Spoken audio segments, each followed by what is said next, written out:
Gert Van Rooyen, nació el 11 de abril de 1938, en Sudáfrica. Desde joven mostró un comportamiento antisocial. Múltiples robos lo llevaron a reformatorios, y con el tiempo se convirtió en un hombre aparentemente normal, casado y con 6 hijos. Dirigía un negocio de construcción con sus hermanos y mantenía una fachada de respetabilidad. Sin embargo, bajo esta apariencia se ocultaba un pedófilo meticuloso y manipulador, capaz de planear y ejecutar secuestros con precisión escalofriante. Su primer contacto con la violencia se registró en 1979, cuando secuestró a 2 niñas, llevándolas a un lugar aislado donde las golpeó, les ordenó quitarse todas las prendas y abusó de ellas, dejándolas vivas pero traumatizadas. Por estos crímenes fue condenado a 4 años de prisión, de los cuales cumplió 3. Tras salir en libertad, su vida parecía normal. Se divorció en 1983 y más tarde conoció a Joy Arof, quien se convirtió en su cómplice y amante, jugando un papel clave en sus crímenes posteriores. Van Rooyen y Arof se convirtieron en un equipo perfecto de depredadores. Arof contactaba a hogares infantiles, ofreciendo llevarse a niñas durante vacaciones y fines de semana. También intentaron adoptar menores, pero fueron rechazados. Utilizaban vehículos como un Volkswagen Escarabajo y una camioneta Ford para atraer a sus víctimas, llevándolas a casas o lugares aislados donde les daban sustancias y eran abusadas y, en muchos casos, les quitaban la vida. Su manipulación era tan sutil que muchas familias confiaban en ellos hasta el último momento. Entre 1988 y 1989, secuestraron y abusaron a al menos 6 niñas. Algunas fueron liberadas tras sufrir abusos, mientras que otras desaparecieron sin dejar rastro. Van Rooyen y Arof manipulaban a sus víctimas con regalos y promesas de diversión, les daban sustancias, las encerraban y las sometían a agresiones sexuales prolongadas. La huida de una de las víctimas provocó la tragedia final. Al verse acorralado por la policía en enero de 1990, Van Rooyen le quitó la vida a Arof y luego se la quitó él.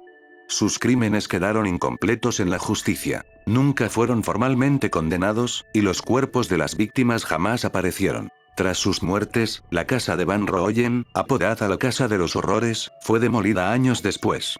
La policía buscó restos forenses entre paredes, techos y jardines, encontrando algunos huesos que resultaron no ser humanos. En años posteriores se encontraron huesos en playas y propiedades cercanas, pero las pruebas de ADN no identificaron a ninguna de las víctimas. Una nota escrita a mano sugirió que algunas podrían haber sobrevivido meses después, pero nunca hubo confirmación. Moses Sitole nació el 17 de noviembre de 1964, en Vosloorus, un pueblo pobre cerca de Boksburg, en la provincia de Transvaal, Sudáfrica. La tragedia lo marcó desde pequeño. Su padre perdió la vida cuando tenía 5 años y su madre los abandonó, dejándolo junto a sus hermanos en un orfanato. Allí, según él mismo dijo años después, sufrió maltratos que marcaron su carácter. En su adolescencia, fue arrestado por abuso y pasó 7 años en prisión, experiencia que más tarde culpó de haberlo convertido en asesino. Sitole explicaría que las mujeres a las que les quitaba la vida le recordaban a aquellas que lo habían acusado injustamente muchos años atrás. Para todos los que lo conocían, Sitole parecía un hombre tranquilo, de buenos modales y sin antecedentes violentos a la vista. Pero detrás de esa fachada se escondía un depredador despiadado. Durante sus crímenes, manejaba una organización fantasma llamada Juventud contra el Abuso Humano, supuestamente dedicada a erradicar el abuso infantil, que usaba como cebo para atraer a sus víctimas. Mujeres que acudían a entrevistas para supuestos puestos de trabajo en la ONG. Una vez que las mujeres llegaban, las llevaba a lugares remotos, donde las golpeaba, abusaba y finalmente les quitaba la vida. Su modus operandi incluía asfixiarlas con su propia ropa interior y luego escribir la palabra perra en sus cadáveres antes de abandonarlos. En 1995, Sudáfrica vivía en pánico. Las noticias de desapariciones y asesinatos se multiplicaban. Sitole, de manera macabra, no solo quitaba vidas. En algunos casos, llamaba a las familias de sus víctimas para burlarse y generar terror. Su ola de violencia incluía más de 30 mujeres, y el miedo se extendía por los suburbios de Johannesburgo y Pretoria. El presidente Nelson Mandela incluso tuvo que visitar Boksburg personalmente para pedir ayuda pública y detener al asesino. La presión crecía y la policía estaba bajo un estrés extremo. Un asesino tan meticuloso, inteligente y calculador parecía imposible de atrapar. Todo dio un giro en octubre de 1995, cuando Sito le contactó al periodista sudafricano Tamsen de Beer. En una llamada, se identificó como el asesino buscado y afirmó que sus crímenes eran venganza por su injusto encarcelamiento. Reclamó hasta 76 víctimas, el doble de las que se conocían oficialmente. Para probar que era realmente el culpable, dio instrucciones precisas sobre la ubicación de uno de los cadáveres. Esto permitió que las autoridades finalmente lo acorralaran en Johannesburgo. Durante su captura, atacó a un agente con un hacha, fue disparado y llevado al hospital, donde se descubrió que era VIH positivo. El 5 de diciembre de 1997, Moses Sito le fue condenado a 50 años de prisión por cada uno de los 38 asesinatos, 12 años por cada uno de los 40 abusos, y 5 años por cada uno de los 6 robos. Las sentencias se ejecutaron consecutivamente, lo que suma un total de 2.410 años de prisión. El juez David Carstairs dictó que Sito le debía cumplir al menos 930 años antes de poder aspirar a libertad condicional. Incluso afirmó que, si la pena de muerte no hubiera sido abolida ese mismo año, habría condenado a Sito le a morir por sus crímenes. Sipho Mandla Agmatir Tuala, nació en 1968, en KwaMashu, Sudáfrica. No se conocen muchos detalles de su infancia, pero desde 1996 comenzó su espiral criminal, mostrando una mezcla de planificación y sadismo que lo haría famoso en todo el país. Tuala atraía a mujeres con la promesa de trabajo como personal de limpieza en hoteles. Una vez que las llevaba a los campos de azúcar de Monte Edgecombe, cerca de Phoenix, las asfixiaba usando su propia ropa interior y luego prendía fuego a los cañaverales con la intención de destruir pruebas. Su método era rápido, silencioso y eficaz, dejando pocas pistas para la policía. Entre 1996 y 1997, Tuala cometió 16 asesinatos confirmados y 10 secuestros adicionales de mujeres que lograron sobrevivir o fueron liberadas. Su ola de terror afectó profundamente a la comunidad, dejando miedo y sospecha en Phoenix y sus alrededores. En 1997, la policía logró detenerlo gracias a restos de ADN encontrados en la escena de los crímenes. El 31 de marzo de 1999, el Tribunal Supremo de Durban lo declaró culpable de 16 asesinatos y 10 secuestros, condenándolo a 506 años de prisión, asegurando que nunca volvería a amenazar a la comunidad.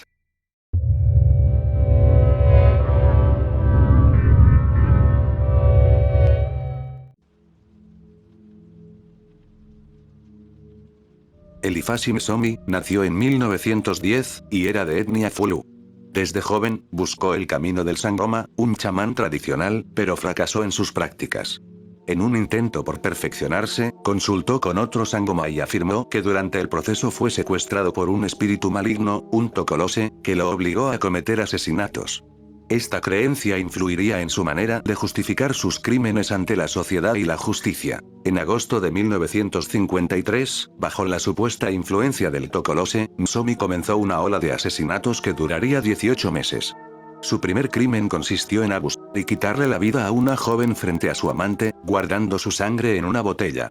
Cuando su amante alertó a la policía, Msomi fue arrestado, pero logró escapar, atribuyendo su libertad a la intervención del espíritu maligno. Posteriormente, Msomi continuó su matanza, quitándole la vida al menos a 5 pequeños antes de ser detenido nuevamente. Aún así, volvió a escapar y fue arrestado poco después por hurto menor, donde los objetos robados lo vinculaban directamente con sus víctimas. Durante su juicio, Msomi afirmó ser un simple conducto del Tokolose. Psicólogos que evaluaron su caso concluyeron que, más allá de sus afirmaciones sobrenaturales, Msomi tenía una inteligencia superior al promedio y obtenía placer sexual infligiendo dolor a sus víctimas. Fue condenado a muerte y ejecutado en la horca en la prisión central de Pretoria, el 10 de febrero de 1956. Johannes Masiane nació en Sudáfrica en los años 60, creciendo en un entorno marcado por la violencia, la pobreza y la marginalidad. En 1977, Johannes cometió su primer asesinato, su propia novia. Este acto marcó el inicio de su historia criminal y le valió una condena de 5 años de prisión. Durante este tiempo, la violencia que llevaba dentro parecía no disminuir. Al contrario, tras su liberación en 1982, inmediatamente retomó su vida criminal, esta vez con un alcance mucho mayor y más cruel. Después de salir de prisión, Masiane inició una serie de asesinatos y agresiones sexuales que continuarían durante varios años. Se dirigía principalmente a jóvenes vulnerables, utilizando la fuerza, la manipulación y la intimidación para someterlas. Sus métodos incluían asfixia y lapidación, y en muchos casos, la violencia sexual era un componente clave.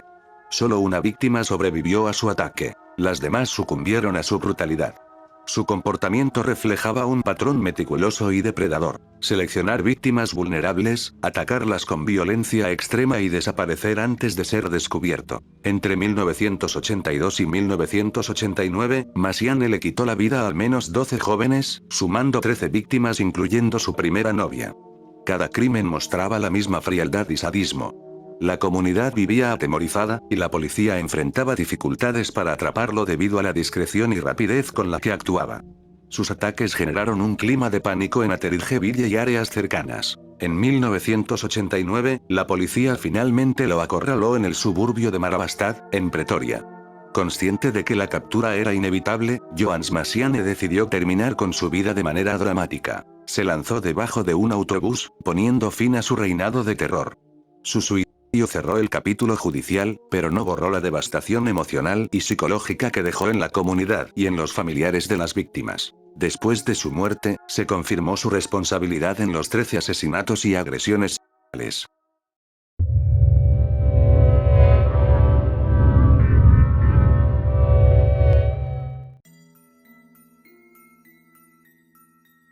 Nomia Rosemary Ndlovu nació alrededor de 1978, en Bushbuckridge, Mpumalanga, en una de las aldeas circundantes. Cursó primaria y secundaria en la zona hasta mudarse a Johannesburgo en busca de mejores oportunidades. Allí ingresó al servicio de policía sudafricano, SAPS, donde realizó su formación y fue destinada a la comisaría de Tembisa, ascendiendo al rango de sargento. Aunque era considerada una agente respetada, también era conocida por su ludopatía y por evitar a usureros, lo que la llevó a mentir, faltar al trabajo y a desarrollar un lado oscuro que nadie sospechaba. Dentro del SAPS, Ndlovu adquirió conocimientos sobre investigaciones y seguridad que le permitieron manipular situaciones en beneficio propio. Su acceso a información privilegiada y su reputación de agente respetable la ayudaron a planear y ejecutar sus crímenes con frialdad, evitando sospechas durante años. Entre 2012 y 2018, Ndlovu le quitó la vida a 6 personas cercanas a ella, familiares y su pareja, con el objetivo de cobrar pensiones de seguro. Cada crimen estaba cuidadosamente planeado, aprovechando su posición como expolicía para evitar sospechas, hasta que finalmente fue descubierta. El reinado de terror de Ndlovu terminó cuando fue grabada intentando reclutar a un oficial encubierto y a otro hombre para quemar vivos a su hermana y a 5 niños. En 2021, fue condenada a 6 cadenas perpetuas simultáneas por los asesinatos y a 30 años adicionales de prisión por fraude, incitación al asesinato e intento de quitarle la vida a su madre.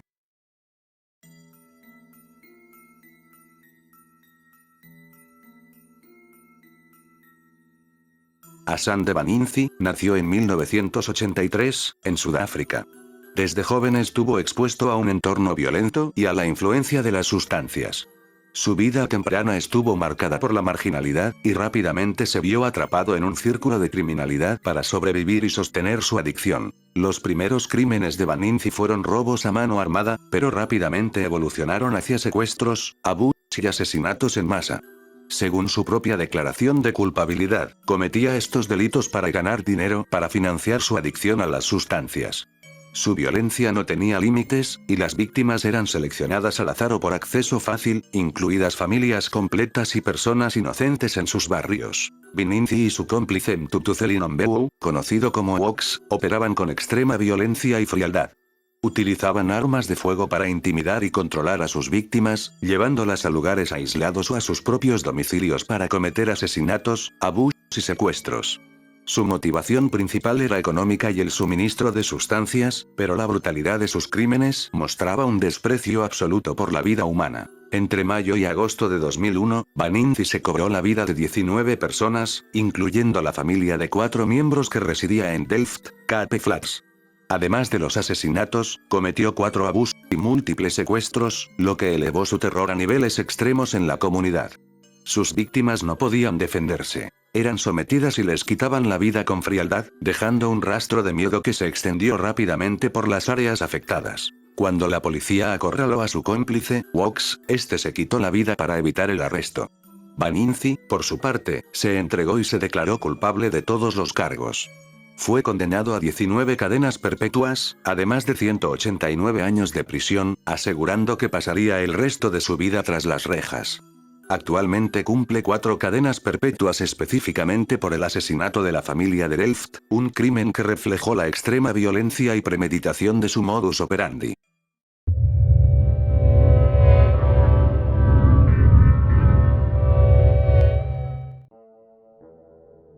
Themba Vilakazi, nació entre 1981 y 1982, en Soshanguve, Pretoria. Se sabe poco sobre su infancia. Abandonó la escuela en 10º grado y era desempleado. No estaba casado ni tenía hijos. Su cuerpo estaba cubierto de tatuajes satánicos, incluido un gran 666 en la frente, además de otros símbolos en pecho y espalda. Aunque afirmaba que los asesinatos estaban motivados por satanismo, los expertos determinaron que su motivación real era y de control. Vilakazi atacaba a sus víctimas cerca de las vías del tren. Le quitaba todas las prendas a los hombres, los hería con un objeto filoso repetidamente y les robaba los zapatos. Usaba objetos rituales como cruces y dejaba símbolos para marcar sus crímenes. Su patrón incluía violencia extrema, deshumanización de las víctimas y mensajes intimidatorios. Entre julio y noviembre de 2005, cometió al menos 3 asesinatos comprobados. El primer hombre fue herido 17 veces, y fue arrastrado hasta las vías, y ahí perdió la vida al ser arrollado por un tren. La ropa estaba en arbustos cercanos. El segundo hombre fue herido 54 veces, y apareció sin prendas de vestir, con sus zapatos desaparecidos y un mensaje que decía: "Quedan 7". Junto a su cuerpo. El tercer hombre fue herido 24 veces, fue encontrado sin prendas de vestir y sin vida. La escena incluía cruces y revistas para adultos, indicando elementos de ritual y violencia sexual. Otra víctima fue un pequeño de 11. Herido brutalmente, llevaba uniforme escolar. Le quitó la vida en una zona distinta, inicialmente no vinculado a los otros crímenes. Además, en 2012, Vilakazi cometió un abuso, lo que luego permitió vincularlo con los crímenes mediante pruebas de ADN. En 2013 fue detenido por el abuso. Su ADN lo conectó con los crímenes. Durante el juicio se declaró culpable y afirmó que quitaba vidas siguiendo instrucciones de la bestia. El tribunal lo condenó a cadena perpetua por el asesinato del pequeño. 18 años de prisión por cada uno de los adultos que les quitó la vida. También se le ordenó asistir a terapia psicológica y programas de rehabilitación para delincuentes sexuales. Los estudios concluyeron que Vilakazi no tenía enfermedad mental que le impidiera ser responsable de sus actos. Sus declaraciones sobre satanismo fueron interpretadas como una pose. La evidencia indicó motivación sexual, agresividad y sadismo.